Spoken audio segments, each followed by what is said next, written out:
long-term issues, but we also have to look at how those are going to affect our residents financially and how their way of life. So those are two of the main things I feel we have to look at.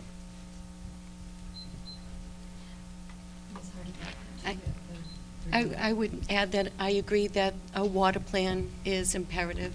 It's necessary for economic development and also for the quality of life for our neighbors in the Mountain Pond area. Yeah, just in relation to the wastewater, I mean, we have some proposals under consideration and have been for a number of years. As a matter of fact, when I first ran for office was part of my platform, trying to get something done over in Concord Street. That was a long time ago, so the wheels of government were turned rather slowly.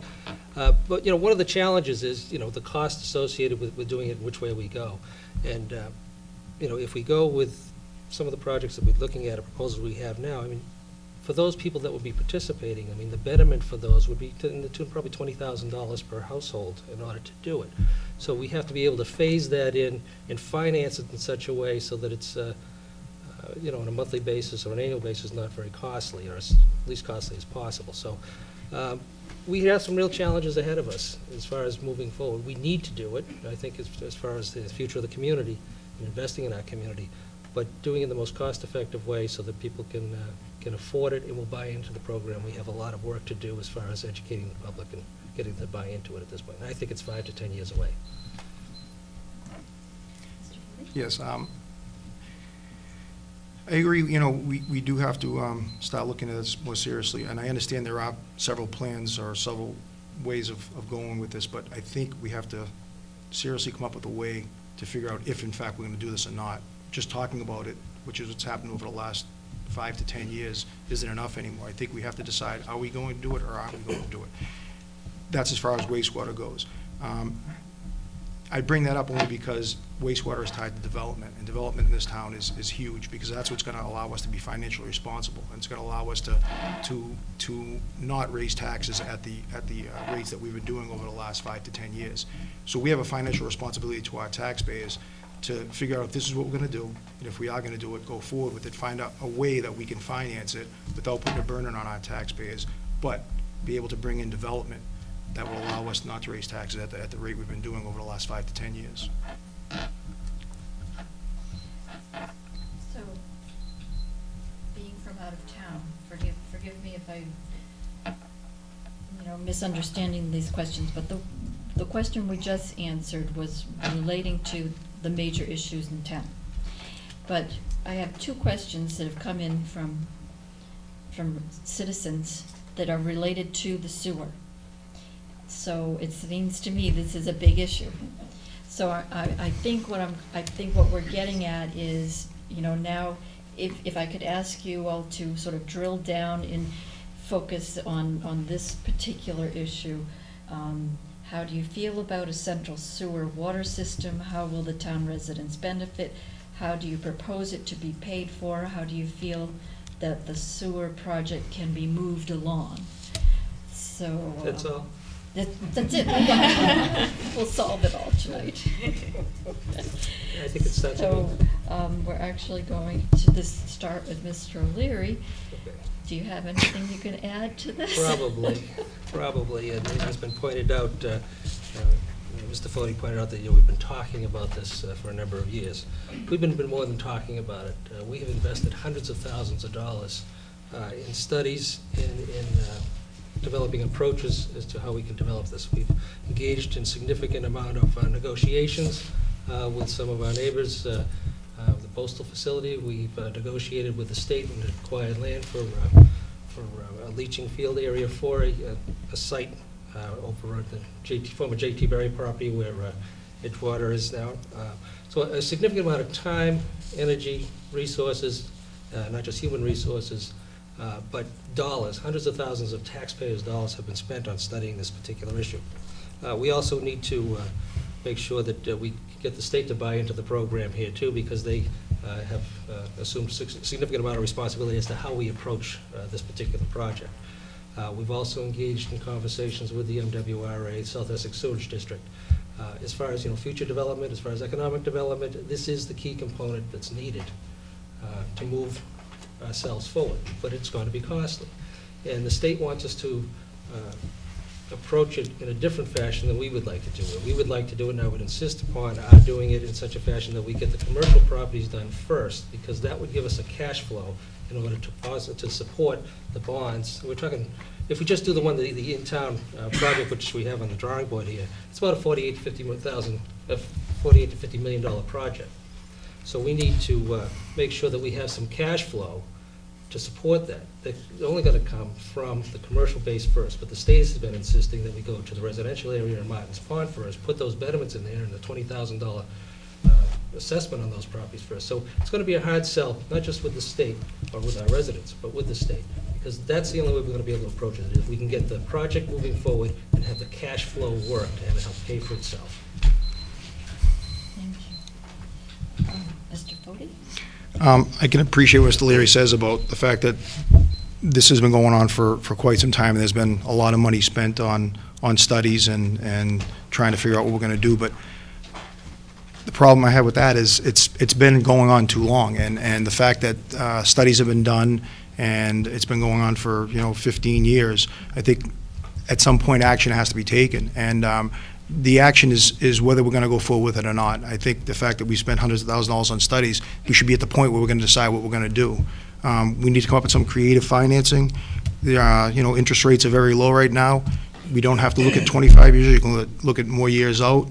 I just think that if we're going to move forward and get some serious development in town, we have to go forward with it. And as far as development, I mean, I'm not looking to come in here and turn around and say that we're gonna take over our community and our residential neighborhoods.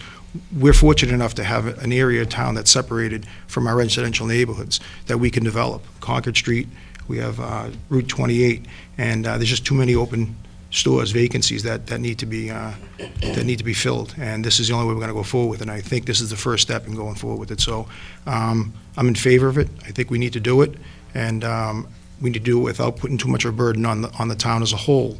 And so we got to look at some creative financing, and now's the time because interest rates are low. Ms. Hardy-Vaca? I can appreciate that a town project this big takes years and years to develop and to really gather a public support. We started school building projects 15-plus years ago, and we're finally finishing our fourth and fifth school building. That being said, I understand that in order to promote larger businesses to come to North Reading, we do need to provide a sewer system for them. And that needs to be on one of the top 5 on our list, and we need to keep the momentum moving. And that would be a responsibility of the Board of Selectmen to keep that subcommittee engaged and keep the momentum moving. But as Steve said, the state wants us to start with the Martins Pond area, and I just could not at this time ask those residents to spend $20,000 on a betterment for their property when those folks, along with everyone else in town, just supported a $100 million high school, middle school project, which we needed. So until we can get public consensus around this project and we can find a way to get financing that doesn't put in another burden on the taxpayers, I think we go back to the drawing board and just keep working away at it. Okay. Mr. O'Leary, did you want to use your optional rebuttal time? Sure, just a little bit to add a little bit more. There's no doubt that it's going on a long time. Too long, I don't think it's too long because we don't have a consensus in the community and we don't have a reasonable way of paying for it. I mean, as we're out campaigning and going around, I've been involved for a number of years here and know a lot of the people. The initial reaction to the people down in the Martins Pond area was too costly, too much right now. I mean, if people have to replace a septic system, it's going to be over $20,000 anyway. So then they're going to have to finance that. So we have to educate them a little bit more. We have to get our state delegation in line to assist us with the state in order to make sure that they allow us to get the cash flow necessary, because the commercial property owners here are in favor of this. They want it. They've been asking for it for years. But we've been stopped by the state from even moving forward on that. So we have to work with our state legislators to make sure that we get the state agencies to understand. I don't understand yet why they don't. how we can possibly finance this on the backs of the residential people when we have the commercial people that are going to do it. It certainly would enhance things, enhance our development, and we're going to be looking at some businesses that would certainly create more tax revenue for us. But again, that's going to be a measured approach in concert with the Community Planning Commission as to what type of development.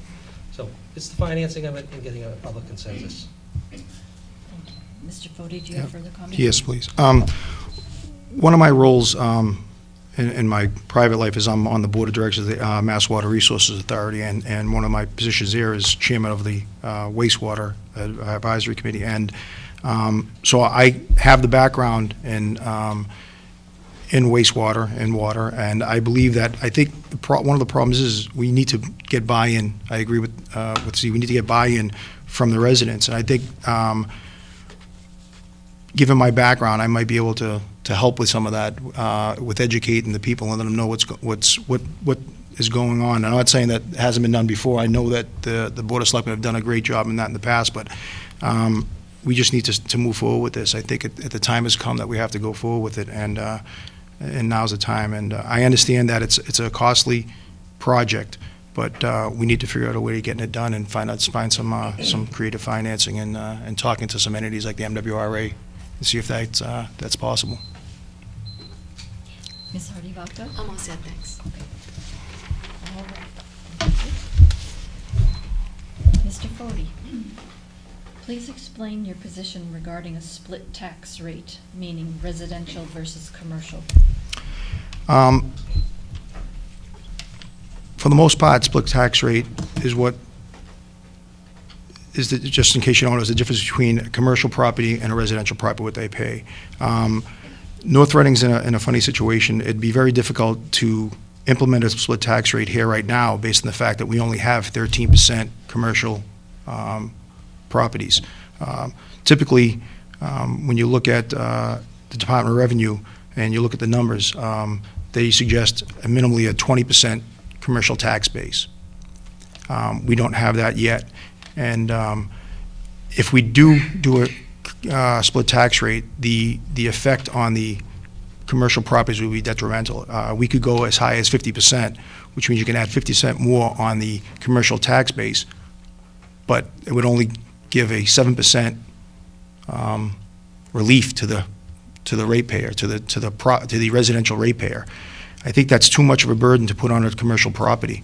I understand 7% would help the residential ratepayer, but I think you'd put businesses out of town. And these are the same businesses, same businesses that give back to our organizations.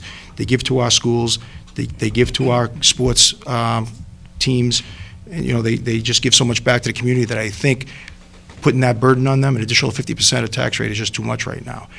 If we got to a point where we got to the 20% by putting in the sewer, then I would be absolutely in favor of it. But right now, it's not going to work.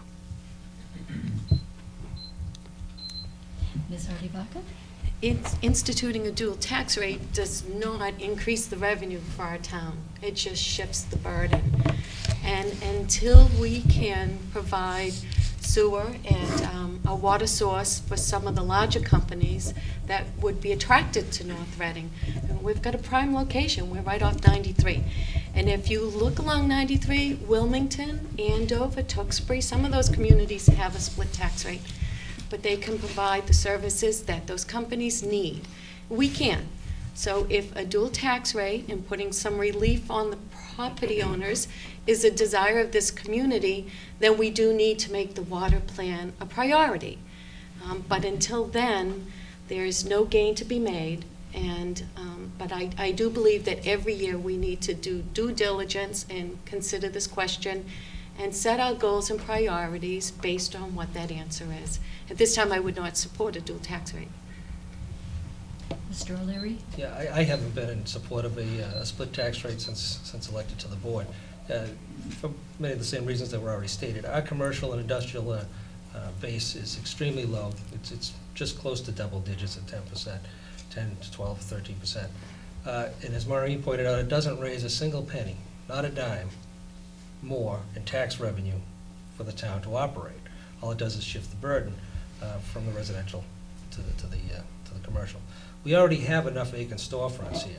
The most we can do, if we classify, for the total of 150%,